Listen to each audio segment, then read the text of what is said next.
जय हिंद दोस्तों, कैसे हो आप सभी। मैं प्रीति सिंह एक बार फिर स्वागत करती हूँ आप सभी का हम सबके चैनल ईपीएस पर। दोस्तों आज कंटिन्यू करने जा रहे हैं इतिहास की अपनी क्लास। आप सभी के बच्चों की डिमांड पर मैंने आज अपनी कक्षा इतिहास की शुरू की है। तो दोस्तों आज ये अपना सेकंड लेक्चर है इतिहास का। इससे पहले दोस्तों मैं फर्स्ट लेक्चर आधुनिक भारत के इतिहास का डाल चुकी हूँ, जिसमें मैंने टॉपिक स्टार्ट किया था भारत में यूरोपीय कंपनियों का आगमन। तो दोस्तों वो मैंने पूरे अच्छे से मैप के थ्रू आपको समझा रखा है। जो स्टूडेंट मेरे आज नए जुड़ेंगे इतिहास की कक्षा में तो वो सोचेंगे कि मैम की ये पहला लेक्चर है। तो दोस्तों वो मैंने 1 महीने पहले लेक्चर डाला था। मैं आपकी प्रतिक्रिया देखने चाह रही थी कि कितने बच्चे मेरे साथ इतिहास की कक्षा में जुड़ते हैं। तो दोस्तों ये काफ़ी बच्चों की डिमांड भी थी, लेकिन मैं शुरू इसलिए नहीं करा रही थी। इससे पहले दोस्तों मैंने पहले जीएस सेकंड कंप्लीट कराया है, जो कि है अपना भारतीय राज्य व्यवस्था। उसके दोस्तों 38 लेक्चर कवर हो चुके हैं। ऑलमोस्ट वो टॉपिक सारे मैंने कवर करा दिए जो पीटी के एग्जाम में आने वाले हैं। जिस भी टॉपिक में दोस्तों आप वे लेक्चर देखना 38। अब बाकी भी जो आपको किसी टॉपिक में दिक्कत होती है तो मुझे बता देना, मैं वो टॉपिक भी आपको भारतीय राज्य व्यवस्था में करा दूंगी। आज दोस्तों करेंगे पिछली क्लास में दोस्तों जैसे मैंने भारतीय राज्य व्यवस्था शुरू कराई थी, 38 लेक्चर लिए, उसमें भी दोस्तों मैंने यही तरीका अपनाया था। पहले हम किसी भी सब्जेक्ट को अच्छे से जानेंगे, उसकी जो टॉपिक है उसको समझेंगे, थ्योरी को करेंगे। देन दोस्तों जितने भी पीवाईक्यू में पिछले सालों में स्टेट लेवल पीसीएस में क्वेश्चंस पूछे गए हैं, मैं आपको वो सॉल्व कराती हूँ। जब दोस्तों हम पहले अपने को क्या करना है, थ्योरी को समझना है। एक बार दोस्तों हम अच्छे से थ्योरी को समझ लेते हैं, सारे डायमेंशन से उसको कवर कर लेते हैं, तो दोस्तों ऑब्जेक्टिव फिर किसी भी प्रकार बने, ऑब्जेक्टिव बनाना बहुत ही ज़्यादा आसान हो जाता है। तो दोस्तों इसी रणनीति के साथ आज ही शुरू करेंगे अपनी इतिहास की अगली कक्षा। तो दोस्तों जैसे कि मैंने पिछली कक्षा में पुर्तगालियों का भारत में आगमन क्यों हुआ, क्या ऐसे कारण थे कि उन्हें जैसे वास्को डी गामा जी को माना जाता है कि भारत की खोज किसने की, क्वेश्चन आता है तो हम सब लगा के आते हैं वास्को डी गामा। तो दोस्तों ये क्वेश्चन ऐसे गलत ही फ्रेम, मैं मानूंगी गलत फ्रेम हुआ है, क्योंकि दोस्तों खोया वो जाता किसी चीज़ की खोज तभी की जाती है जब वो खोया गया हो, तो भारत कहीं खोया नहीं था। तो जो ये क्वेश्चन फ्रेम हुआ कि भारत की खोज वास्को डी गामा ने की, तो दोस्तों ये क्वेश्चन थोड़ा गलत फ्रेम हुआ है। इसका जवाब अगर वर्तमान में नए क्वेश्चन बनेंगे तो ऐसे बनेगा कि समुद्र के रास्ते से भारत की खोज किसने की। तो दोस्तों समुद्र के रास्ते से भारत की खोज की थी वास्को डी गामा ने। दोस्तों पहले क्या होता था ना, जो भारत का यूरोप के साथ व्यापार था वो सिल्क रूट से होता था, मतलब कि रोड से होता था। लेकिन ऐसी घटनाएं घटित हुई थी जिसके कारण वो रोड बंद कर दिए गए थे, और जिसके कारण यूरोपियों को नई नई खोज करने के लिए प्रोत्साहित किया। तो इसी कारण दोस्तों वास्को डी गामा खोज करने निकले थे, तो उन्होंने भारत की खोज की समुद्र के रास्ते दोस्तों आए थे वो कैप ऑफ गुड होप से होते हुए, और वो भारत के कालीकट पे पहुंच गए थे। दोस्तों जब वो भारत में कालीकट पर पहुंचे तो दोस्तों वो मसाले और कुछ यहाँ से सामान लेकर जब यूरोप लौटे, तो दोस्तों यहाँ से जो ये व्यापार मतलब सामान लेकर गए और इन्होंने अपने वहाँ पर उस सामान को बेचा या व्यापार किया, तो दोस्तों उन्हें 60 गुना लाभ प्राप्त हुआ था। वास्को डी गामा को कितना लाभ प्राप्त हुआ था दोस्तों, 60 गुना लाभ उन्हें प्राप्त हुआ। तो दोस्तों यही कारण था कि और जो बाकी जैसे पहले पुर्तगाली आए, फिर डच आए, फिर अंग्रेज आए, फिर फ्रांसीसी आए, तो दोस्तों बाकी जो कंट्री थी उन्हें भी भारत में आने की मतलब एक साधन ही मिल गया कि भाई यहाँ से तो अगर सामान ले जाएंगे तो वहाँ पर जाके बेचेंगे, इतना लाभ प्राप्त है। तो दोस्तों यही कारण कुछ मुख्य ऐसे थे कि भारत में आने के लिए और देशों को भी प्रेरित किया गया, और ये सारी डिटेल में मैं चर्चा पिछली क्लास में कर चुकी हूँ। तो अगर आपको पूरे अच्छे से डिटेल में समझना है दोस्तों, मैंने यहीं पर मैप के थ्रू आपको सारी चीज़ें समझाई थी कि यहाँ पर पुर्तगाल है, यहाँ से ये आए और ये अपना भारत है, भारत में कालीकट पर पहुँचे, पूरा मैप के थ्रू समझा रखा है। तो इसी क्लास के डिस्क्रिप्शन में मैं दोस्तों उस पिछली क्लास का लिंक डाल दूंगी, उससे क्या हेल्प होगी, आप उस लिंक पे क्लिक करेंगे ना तो आप मेरी पहली क्लास पे चले जाएंगे।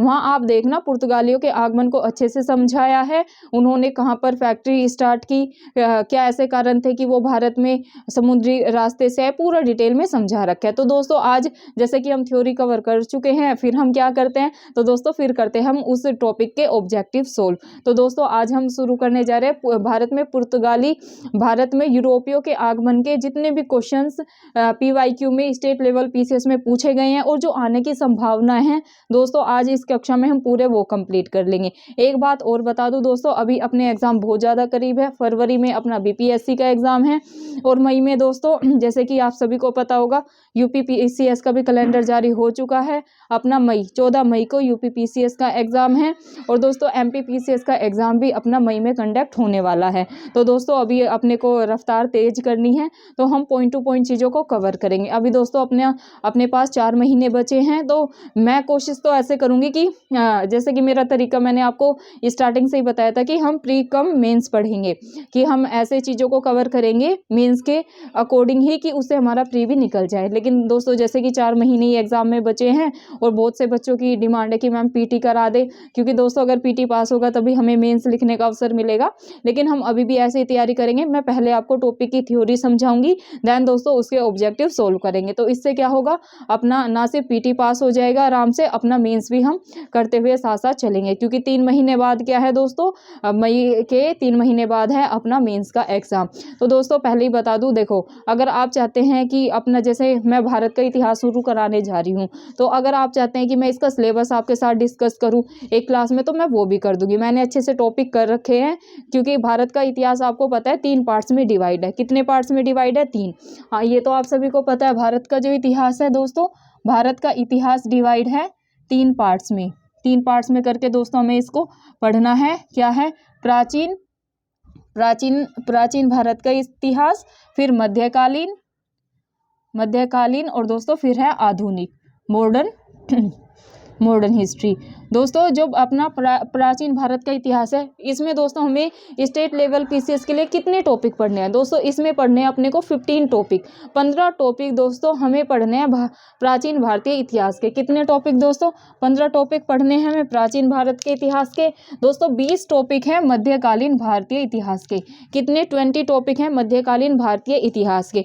अब दोस्तों 55 टॉपिक, 55 टॉपिक हैं हमारे आधुनिक भारत के इतिहास के। कितने दोस्तों? आधुनिक भारत के इतिहास के हैं 55 टॉपिक। और दोस्तों मैंने स्टार्ट ही पहले आपको आधुनिक भारत कराया है, क्योंकि दोस्तों ये मैंने पहली कक्षा में भी आपको बताया है, प्राचीन इतिहास से दोस्तों स्टेट लेवल PCS में 3 से 4 क्वेश्चन बनते हैं हार्डली, और मध्यकालीन इतिहास से 4 से 5 क्वेश्चन बनते हैं। लेकिन जो आधुनिक भारत है, जो मॉडर्न हिस्ट्री है दोस्तों, वहाँ से अपने कभी कभी 20 से 22 क्वेश्चन भी देखने को मिले हैं। अगर इनकी संख्या प्राचीन और मध्यकालीन इतिहास की अगर आप संख्या पूरी को मिलाए तो 25 से 30 क्वेश्चन दोस्तों इतिहास में देखने को मिले हैं, अगर आप 10 साल के PYQ सोल्व करेंगे। ऐसा नहीं कि भाई अगर सन 2020 में 30 पूछ ले, ऐसे नहीं, कभी 22 क्वेश्चन मिलते हैं, कभी 23 क्वेश्चन मिलते हैं। पहले अगर 16-17 के एग्जाम्स में देखेंगे तो अगर आप मॉडर्न हिस्ट्री और अपना प्राचीन और मध्यकालीन लगा लेना, राष्ट्रीय आंदोलन, जैसे राष्ट्रीय आंदोलन से दोस्तों मॉडर्न हिस्ट्री में बहुत ज़्यादा क्वेश्चन बनते हैं, तो वहीं से दोस्तों राष्ट्रीय आंदोलन से ही आपको 16 से 17 क्वेश्चन देखने को मिलते हैं। बाकी प्राचीन इतिहास और मध्यकालीन इतिहास को लगा ले तो कम से कम आप लेके चले 20 से 22 क्वेश्चन आपको हर बार स्टेट लेवल PCS में देखने को मिलते हैं।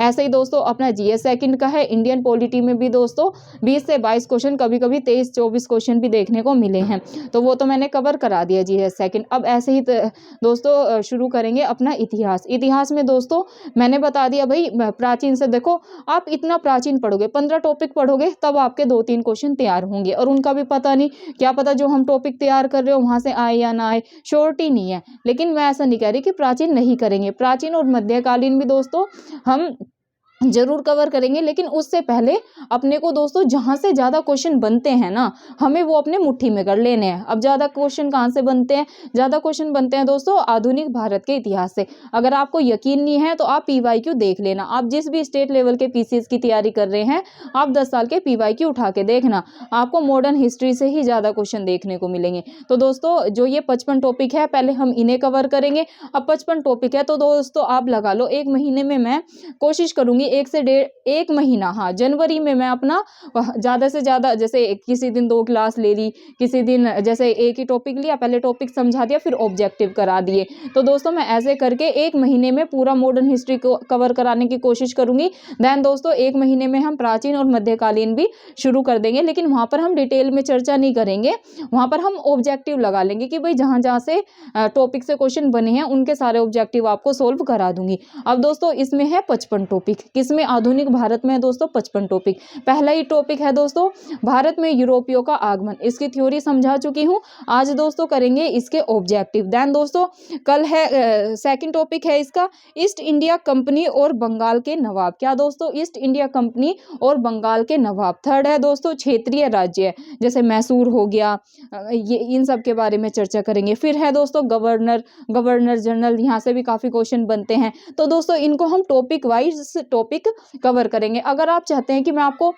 टॉपिक वाइज टॉपिक एक बार बोर्ड पे लिख के समझा दूं, कि मैम बहुत से बच्चों को नहीं पता होगा ना कि भाई प्राचीन इतिहास के कौन कौन से टॉपिक आने वाले हैं या मध्यकालीन के कौन कौन से टॉपिक आने वाले हैं, तो मैं वो भी करा दूंगी। ये मुझे आप कमेंट बॉक्स में करके बताना कि क्या आपको सारे टॉपिक याद है या पता है, आपके पास सिलेबस है इतिहास का।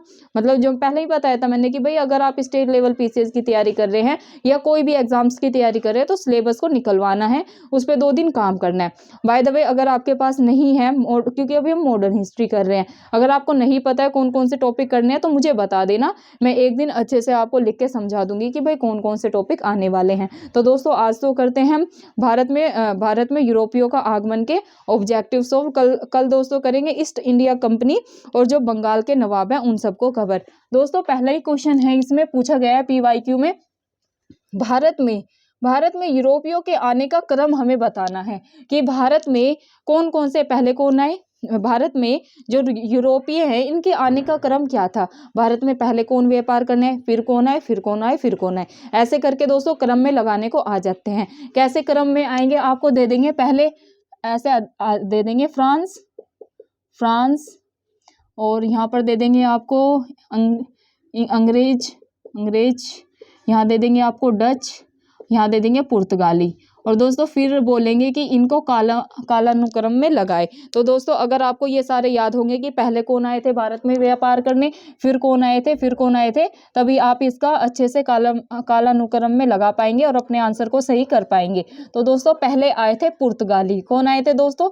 पुर्तगाली पहले आए थे दोस्तों पुर्तगाली, फिर आए थे डच, फिर आए थे इंग्लैंड, फिर आए थे फ्रांसीसी। क्या दोस्तों? पहले आए थे पुर्तगाली, फिर आए थे डच, फिर आए थे अंग्रेज, फिर आए थे दोस्तों फ्रांसीसी। ये आपको ध्यान में रखना है। कौन आए थे? पहले पुर्तगाली, फिर दोस्तों आए थे डच, फिर दोस्तों आए थे अंग्रेज, फिर आए थे दोस्तों फ्रांसीसी। ये क्रम आपको याद रखना है। अब आप ये क्रम याद कैसे रखेंगे? 2-3 बार बोलना, 2-3 बार बोलेंगे ना,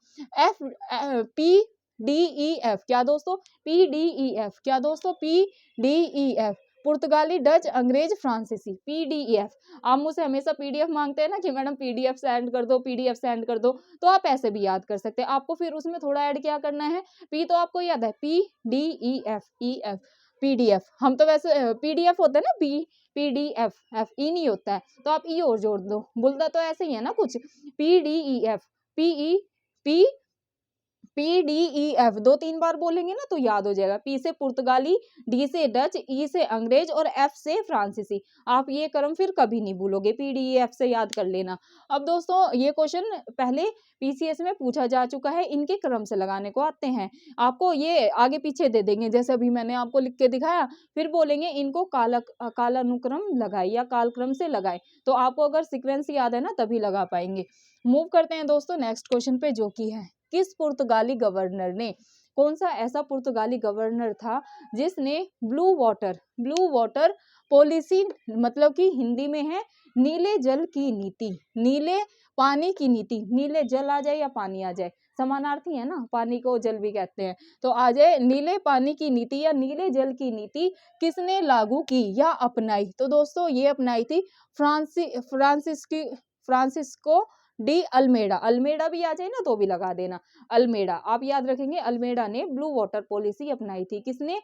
ब्लू वाटर पॉलिसी आ जाए तो आपको क्या लगाना है? आपको लगाना है अल्मेडा। क्या दोस्तों? आपको लगाना है अल्मेडा। अब दोस्तों ये जो ब्लू वाटर पॉलिसी ये क्या थी? ये थी दोस्तों समुद्री क्षेत्रों पर नियंत्रण स्थापित करने की ये नीति थी। क्या दोस्तों? ब्लू वाटर जो पॉलिसी थी ये समुद्री क्षेत्र पर नियंत्रण स्थापित करने की नीति थी। किस पर दोस्तों?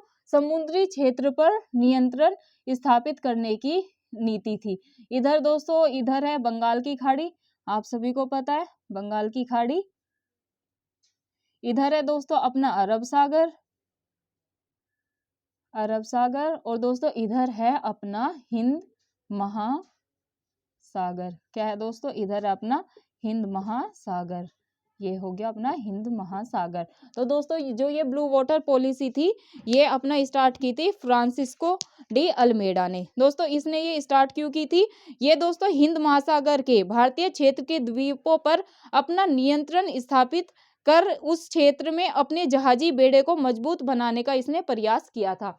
दोस्तों इसका ये था कि हिंद महासागर जो भारत का हिंद महासागरीय क्षेत्र था इस पर ये अपने नियंत्रण को मजबूत बनाना चाहता था, ताकि जो उसके जहाजी बेड़े हैं ताकि दोस्तों जो उसके जहाजी बेड़े हैं उनको ये मजबूत बना सके। तो मेन जो ब्लू वाटर पॉलिसी होती है दोस्तों वो यही होती है कि समुद्र पर अपना नियंत्रण स्थापित करना। और ये नीति किसने अपनाई थी ये आपको ध्यान में रखना है। ये अपनाई थी दोस्तों, किसने अपनाई थी?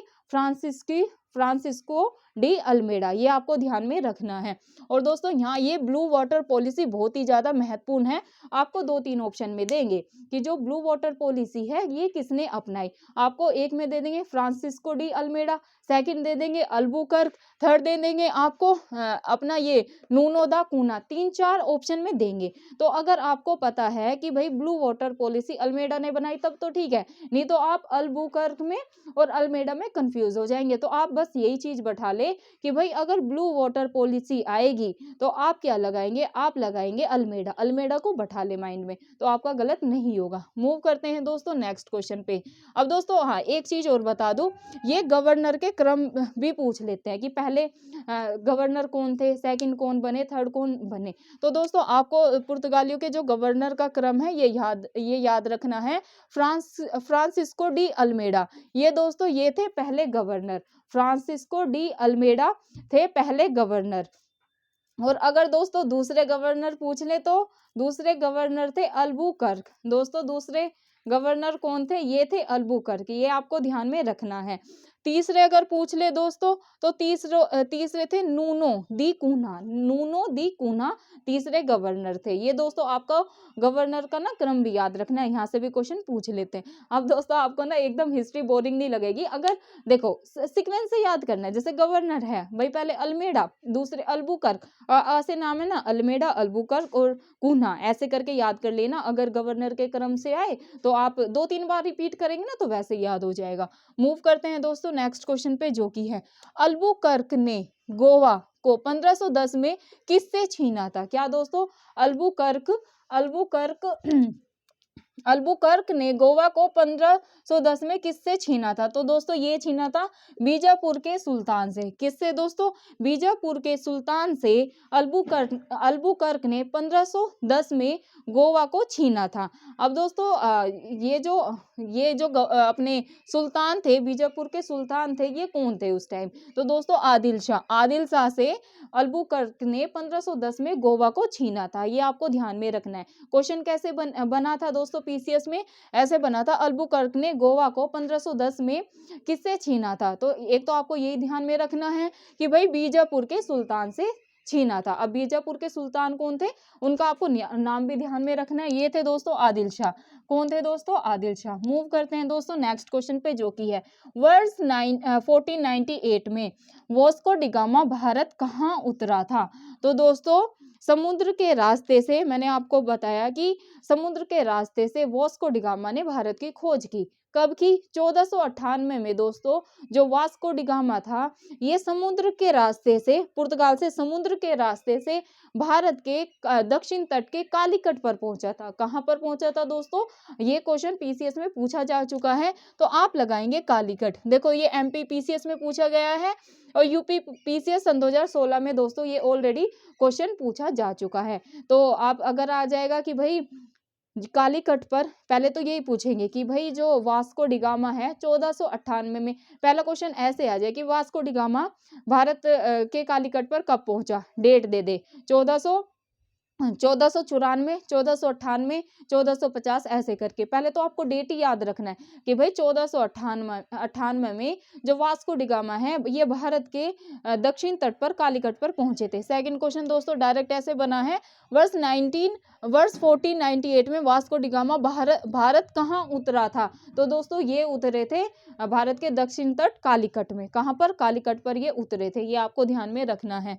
मूव करते हैं दोस्तों नेक्स्ट क्वेश्चन पे जो कि है 1717। क्या दोस्तों? 1717 में कौन से मुगल सम्राट ने अंग्रेजों की ईस्ट इंडिया कंपनी को भारत में व्यापार करने का विशेषाधिकार प्रदान किया? तो दोस्तों ये किया था फर्रुखियत ने, ये आपको ध्यान में रखना है। मूव करते हैं दोस्तों नेक्स्ट क्वेश्चन पे जो कि है ब्रिटिश के साथ बेसिन की संधि पेशवाओं में से किसने की थी? तो दोस्तों ये की थी बाजीराव सेकंड ने। किसने की थी? बाजीराव सेकंड ने। मूव करते हैं दोस्तों नेक्स्ट क्वेश्चन पे जो कि है पुर्तगाली उपनिवेश। क्या दोस्तों? पुर्तगाली उपनिवेश का प्रथम गवर्नर भारत में कौन हुआ? तो दोस्तों ये हुआ था अल्मीडा। अगर आ जाए पुर्तगाली उपनिवेश का, मैंने यहीं पर बताया दोस्तों, ये पुर्तगाली उपनिवेश का प्रथम गवर्नर कौन थे? अल्मीडा। सेकंड आ जाए तो अल्बुकर्क, थर्ड आ जाए तो दोस्तों कुन्हा। ये आपको ध्यान में रखना है। देन दोस्तों क्वेश्चन है अपना किस अंग्रेज ने पुर्तगालियों को स्वाली के स्थान पर हराया? तो दोस्तों थॉमस बेस्ट ने हराया था। नेक्स्ट क्वेश्चन पे मूव करते हैं दोस्तों। नेक्स्ट है जहांगीर ने खान की उपाधि से किसे सम्मानित किया था? तो दोस्तों जहांगीर ने खान की उपाधि से अपने जो ये हॉकिंस थे इनको सम्मानित किया था। जहांगीर ने खान की उपाधि से, अगर पूछे जहांगीर ने खान की उपाधि से किसे सम्मानित किया था? तो दोस्तों ये किया था हॉकिंस को। किसको दोस्तों? हॉकिंस को। ये क्वेश्चन भी दोस्तों अपना पूछा जा चुका है पीसीएस में, ये आपको ध्यान में रखना है। नेक्स्ट पे मूव करते हैं दोस्तों। नेक्स्ट है भारत में 1612 में अंग्रेजों ने अपनी पहली फैक्ट्री कहाँ स्थापित की? तो दोस्तों ये की थी सूरत में। यहाँ से भी दोस्तों क्वेश्चन बन चुका है और यहाँ से हर बार क्वेश्चन बनता ही बनता है, ना सिर्फ स्टेट लेवल पीसीएस में बल्कि दोस्तों आप किसी भी कॉम्पिटिटिव एग्जाम्स की तैयारी क्यों ना कर रहे हो, वहां पर यहाँ से फैक्ट्रियों से क्वेश्चन बनता ही बनता है। मूव करते हैं दोस्तों नेक्स्ट पे जो कि है बंगाल की फैक्ट्रियों में एक जो पुर्तगाली द्वारा स्थापित की गई थी, तो दोस्तों हुगली ये स्थापित की गई थी। नेक्स्ट पे मूव करते हैं दोस्तों। नेक्स्ट है 18वीं शताब्दी में भारत में लड़े गए युद्धों का दोस्तों कालानुक्रम लगाना है आपको, और ये कालानुक्रम दोस्तों बहुत ही ज्यादा महत्वपूर्ण है। ये स्टेट लेवल पीसीएस में क्वेश्चन पूछा ही जाता है, तो आप इसको बैठा ले। क्या है दोस्तों? 18वीं शताब्दी में भारत में लड़े गए हमें युद्धों का कालानुक्रम लगाना है। कैसे दोस्तों? जैसे एक तरफ ऐसे दे देंगे आपको बक्सर का युद्ध, प्लासी का युद्ध, वोंडीवोश का युद्ध। अब आपको इसको कालानुक्रम से लगाना है, मतलब पहले कौन सा युद्ध हुआ, फिर कौन सा हुआ, फिर कौन सा हुआ। तो दोस्तों अगर इनका आपको डेट याद है ना, ये युद्ध को, या आपको ये पता है कि भाई पहले कौन सा युद्ध हुआ, उसके बाद कौन सा हुआ, उसके बाद कौन सा हुआ, तब लगा सकते हैं। या दोस्तों सेकंड, अगर आपको इनकी डेट याद है, जैसे कि पहले दोस्तों हुआ इसमें अंबर का युद्ध दोस्तों 1749 में हुआ था। प्लासी का युद्ध दोस्तों हुआ था 1757 में, 1757 में। फिर दोस्तों वोंडीवोस का युद्ध हुआ 1760 में, और दोस्तों लास्ट में हुआ था बक्सर का युद्ध 1764 में। तो दोस्तों आपको युद्ध के साथ साथ इनकी डेट भी याद करनी है। अगर आपको इनकी डेट याद है तभी आप इन्हें कालानुक्रम मतलब सीक्वेंस वाइज लगा पाएंगे। अब आपको ये डेट याद कर लेनी है दोस्तों। अंबर का युद्ध 1749 मतलब 1749। प्लासी का युद्ध सभी को याद होगा 1757। कब? 1757 को। वोंडीवोश का युद्ध ये तो आप याद ही कर लेंगे 1760 आ जाए तो दोस्तों लगाना है वोंडीवोश का युद्ध। दोस्तों लास्ट है बक्सर का युद्ध, ये तो सभी को पता है 1764 में। 1764 में दोस्तों क्या हुआ था? बक्सर का युद्ध हुआ था। अब दोस्तों ये देखो क्वेश्चन बहुत ज्यादा महत्वपूर्ण है, ना सिर्फ स्टेट लेवल पीसीएस में ये क्वेश्चन पूछा गया है बल्कि दोस्तों यूपीएससी आईएएस के एग्जाम में भी ये क्वेश्चन पूछा गया है। सन 2005 में दोस्तों यूपीएससी में ये क्वेश्चन पूछा गया, क्योंकि डेट है और दोस्तों यहाँ पर कंफ्यूजन हो जाता है। या तो एक तरफ कई बार ऐसे भी आ जाता है, एक तरफ आपको युद्ध दे देंगे जैसे वोंडीवोश का युद्ध, प्लासी का युद्ध, बक्सर का युद्ध सूची फर्स्ट में, सेकंड में इनकी डेट दे देंगे 1960, 49, 1747 या 1764, 4 आपको डेट दे देंगे। अब दोस्तों आपको देंगे सूची 1 को सूची 2 से मिलान करें। तो दोस्तों अगर आपको डेट याद है कि भाई वॉन डिवोर्स का युद्ध हुआ था 1760 में, तभी तो आप लगा पाएंगे दोस्तों। इसलिए कहते हैं जो इतिहास होता है ना, इसमें डेट का बहुत ज्यादा महत्व होता है। अगर आपको डेट याद नहीं है ना, तो बहुत से क्वेश्चन गलत हो जाएंगे। तो आपको डेट भी दोस्तों याद करनी ही पड़ेगी, कैसे भी करें।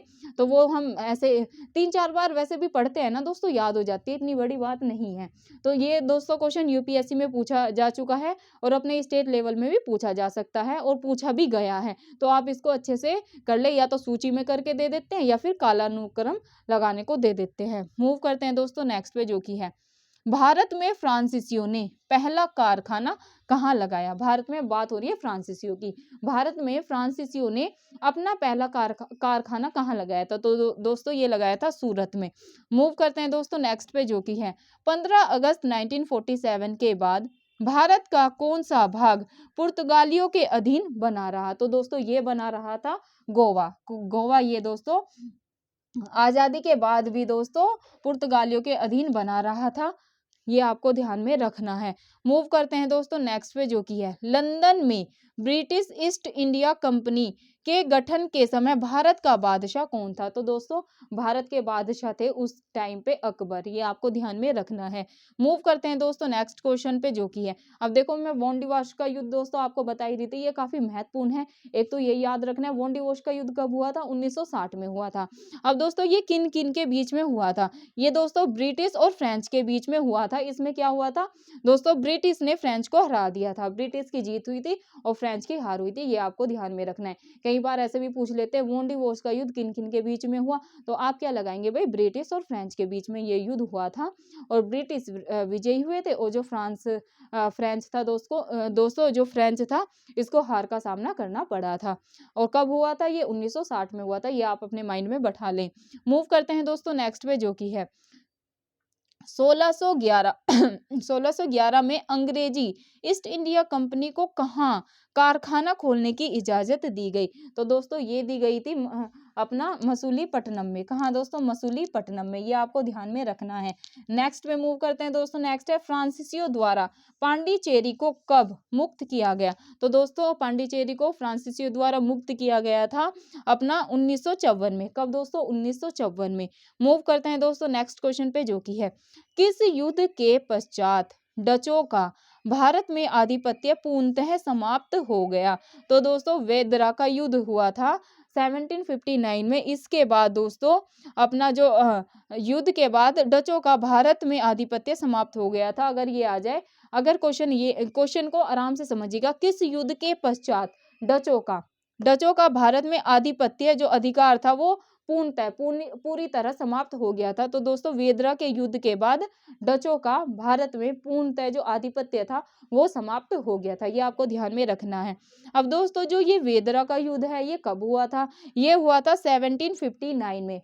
ऐसे भी क्वेश्चन पूछ लेते हैं वेदरा का युद्ध कब हुआ था, तो आप क्या ध्यान रखेंगे, 1759 में क्या हुआ था, वेदरा का युद्ध। और वॉन डिवोर्स का आ जाए तो 1 साल बाद ही वॉन डिवोर्स का युद्ध हुआ था। नहीं, ये वॉन डिवोर्स का तो 1960 में हुआ था और ये 1759 में हुआ था। ये आपको ध्यान में रखना है। अब दोस्तों बात करते हैं अपने इसकी हाँ, ये कहाँ पर हुआ था दोस्तों, ये हुआ था कलकत्ता क्षेत्र में। कब दोस्तों, कलकत्ता क्षेत्र में ये अपना हुआ था वेदरा का युद्ध। ये आपको ध्यान में रखना है। मूव करते हैं दोस्तों नेक्स्ट क्वेश्चन पे। ये 1700 है दोस्तों, 1700 वॉन डिवोर्स का जो युद्ध है ना ये 1760 है। ये आपको ध्यान में रखना है। मैं सही बता रही थी आपको। जो वेदरा का युद्ध आए, वेदरा का क्योंकि 1900 में तो हो नहीं सकता ना, ये डेट में थोड़ी प्रॉब्लम हो गई थी। आपको ध्यान में रखना है जो वेदरा का युद्ध है ये तो हुआ था 1759 में, 59 में, 1759 में। और वॉन डिवोर्स का युद्ध है तो कब हुआ था, ये हुआ था 1760 में। मतलब वेदरा के 1 साल बाद ही वॉन डिवोर्स का युद्ध हुआ था। ये आपको ध्यान में रखना है। ये दोस्तों ये वॉन डिवोर्स का युद्ध हो गया, वेदरा का युद्ध हो गया, प्लासी का युद्ध हो गया और बक्सर का युद्ध हो गया और ये अंबर का युद्ध हो गया। ये दोस्तों आपको इनके डेट के साथ अपने युद्ध तो सीक्वेंस वाइज याद ही रखने। युद्ध तो देखो सीक्वेंस में आप लगा दोगे, लेकिन ये कब लगाओगे, जब आपको इनकी डेट याद है। जैसे वोंडिवोश का युद्ध कब हुआ? 1760 में हुआ। वेदरा का आ जाए कि भाई वोंडिवोश से 1 साल पहले हुआ था, 1759 में हुआ था। अगर दोस्तों आ जाए अंबर का युद्ध तो 1749 में। अगर प्लासी का आ जाए तो 1757 में। बक्सर का आ जाए तो 1764 में, 1764 में बक्सर का युद्ध हुआ था। और दोस्तों ये क्वेश्चन यूपीएससी लेवल में भी पूछा गया है।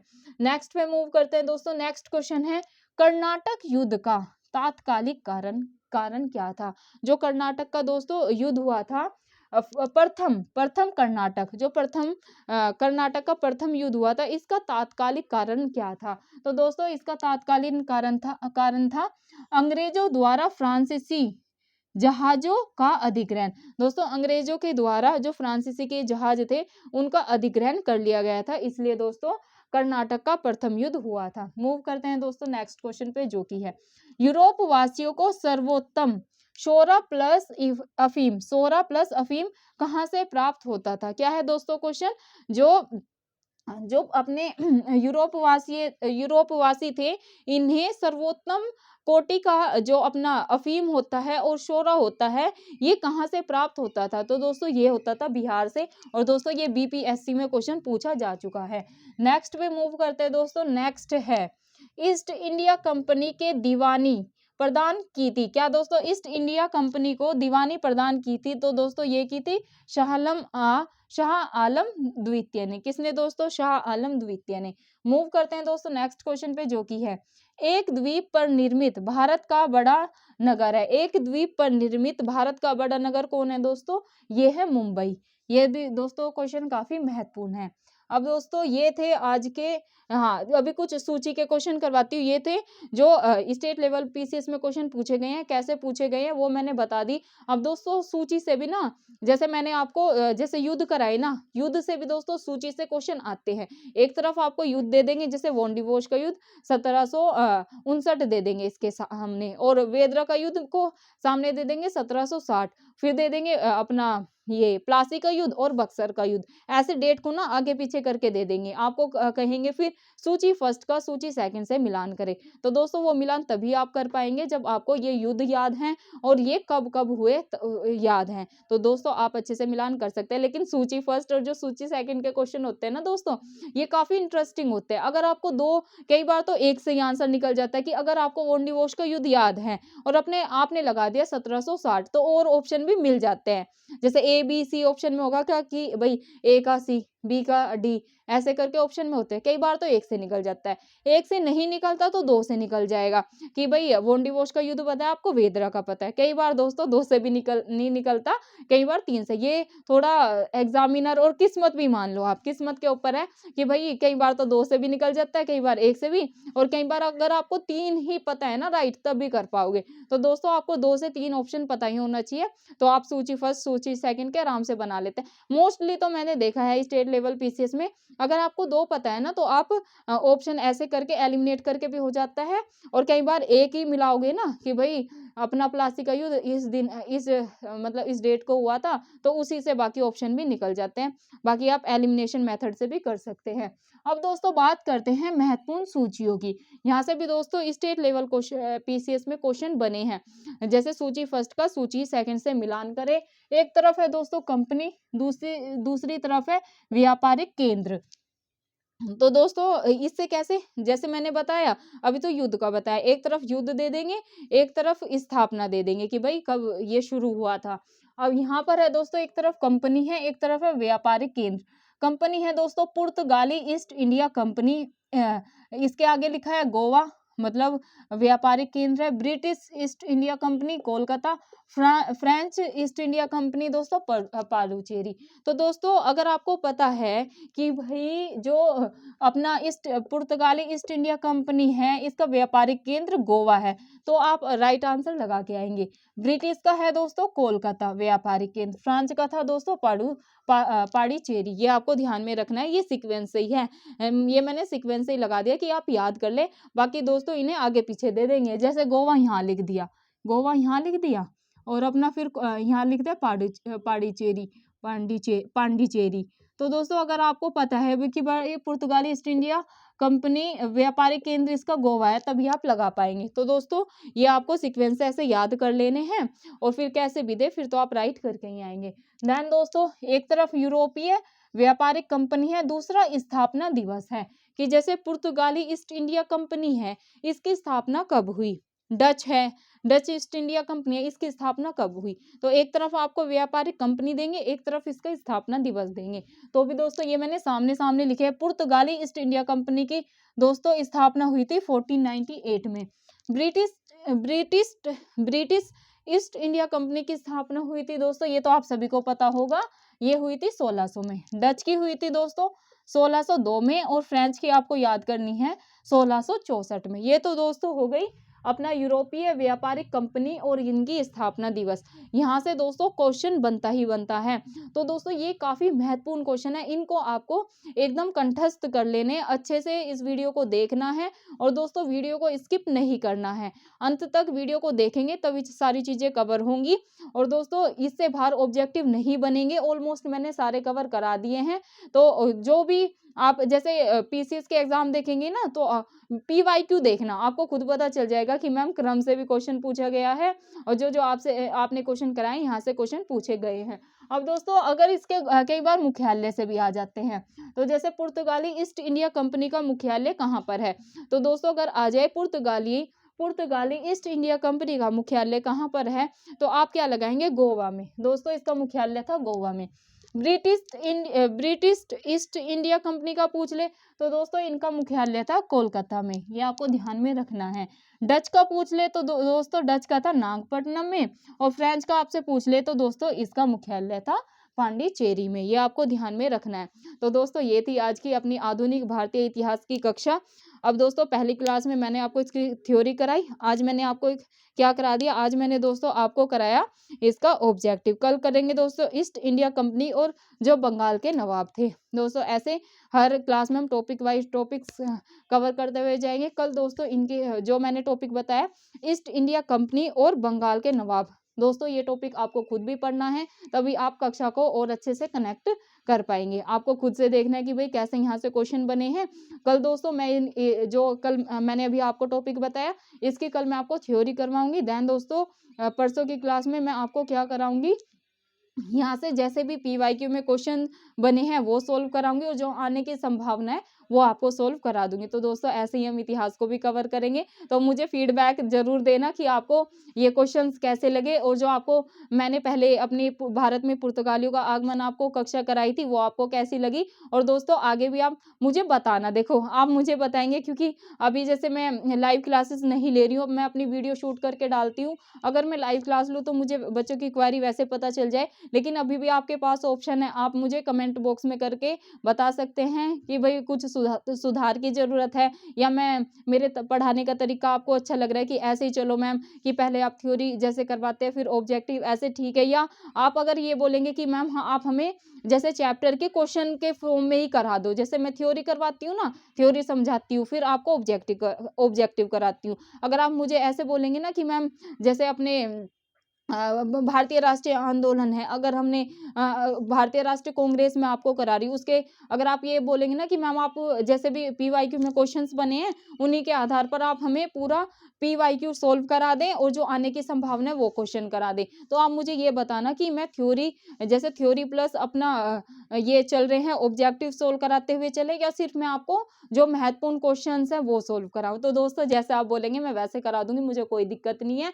यहाँ पर उस समय भी दोस्तों अच्छा ही होगा अगर आप मुझे क्वेश्चन के लिए बोलेंगे ना, तो जैसे अभी भी मैंने पूरा ही समझाया डिटेल में, नहीं तो इनमें क्या था क्वेश्चन मैंने जैसे अच्छे से पीवाईक्यू के देखे हैं, मैंने वो अच्छे से एनालाइज किए, लेकिन दोस्तों फिर भी मैंने समझाया आपको कि भाई पुर्तगाली भारत में क्यों आए, ऐसी कैसी आवश्यकता पड़ी और भारत के रास्ते से समुद्री के रास्ते से उन्होंने खोज कब की, किसने की, कब किस सन में की, कहाँ पर पहुंचे। तो दोस्तों अभी भी मैंने डिटेल में ही समझाया। तो ऐसे अगर आप बोलेंगे ना कि मैम हम क्योंकि पीटी में दोस्तों 4 ही महीने बचे हैं। अगर आप यूपी पीसीएस का और एमपी पीसीएस का आपका टारगेट है, तो अगर आप पीटी ओरिएंटेड तैयारी चाहते हैं तो 4 महीने में भी हो जाएगी।